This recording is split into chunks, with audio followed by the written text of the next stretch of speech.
So what do we do? What? Lean that way a little more. This way? Yes, ma'am. I'm good. All right. And anytime you're ready. Good. Right. Danny, the eve of the release of Machete must be especially gratifying. Can you expand on what you're thinking, experiencing now that this dream project of yours is done? Well, this is a dream come true. Robert and I talked about it 14 years ago when we were doing Desperado. And he just said, you know what, you're perfect for this character. Here's the script, Bob, here's the storyline. And I thought, wow, man, that's a dream movie. And then, you know, we both got busy and you know, Robert, we started doing Spy Kids and other movies. But I never forgot, I always go, Robert, are you gonna do that movie Machete or not? Yeah, and then we did the fake trailer for Grindhouse.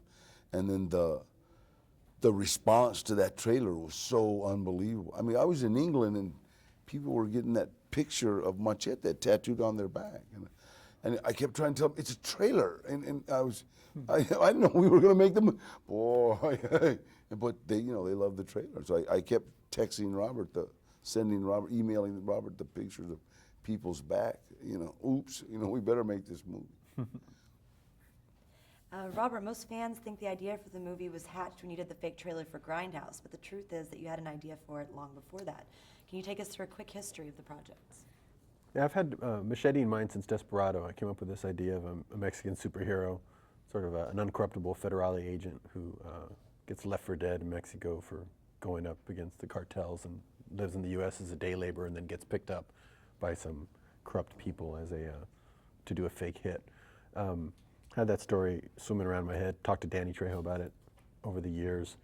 And then when we made the fake trailer for Grindhouse, you know, that was the first one that came to mind, was doing finally Machete in some form. If we never got to make the film, at least I'd have a trailer of the best moments. So we made the trailer and then the response was huge. So we decided to go ahead and make the movie because fans kept coming up to us over the past several years saying, please make the movie because we want to see it. It looks like it'd be a great movie. The trailer was fantastic. So that's how it came about.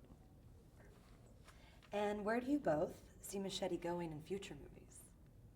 Well, I always had an idea for at least one sequel, if not two. And as this movie was coming to a close, I saw the end credits going up, and I thought, no, we got to leave with a promise that there'll be more. So I added a couple of titles, and I have some storylines. So we'll see if people come out and see the movie and support it. We'll definitely make some more.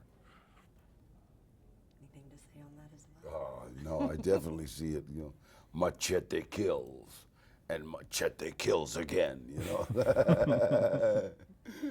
And I know I'm saying it incorrectly, but yeah, Machete looks like a big action movie, but you shot it in a very indie way. How do you pull it off? I mean, it's very much, I mean, this movie feels the most like El Mariachi to me in that we did it very inexpensively, had a very core central idea that we knew that the movie could ride on the idea alone. And then if you bring in the big cast and everything else is just, you know, icing on the cake. And it had to be done very independently in order to capture the sort of grit and spirit that it would need in order to feel really authentic. So even though we started getting bigger cast, I was still very adamant about keeping the budget very low so that it would be, have to be done very fast, have to be done by the seat of the pants.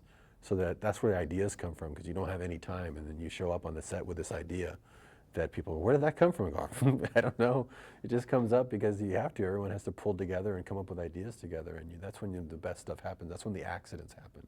And the accidents are the things that audiences always remember most, I've found in my own movies.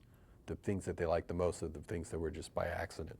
So you have to create a situation where nothing but accidents can happen the entire time. It's amazing. I think that's actually all I have for you guys.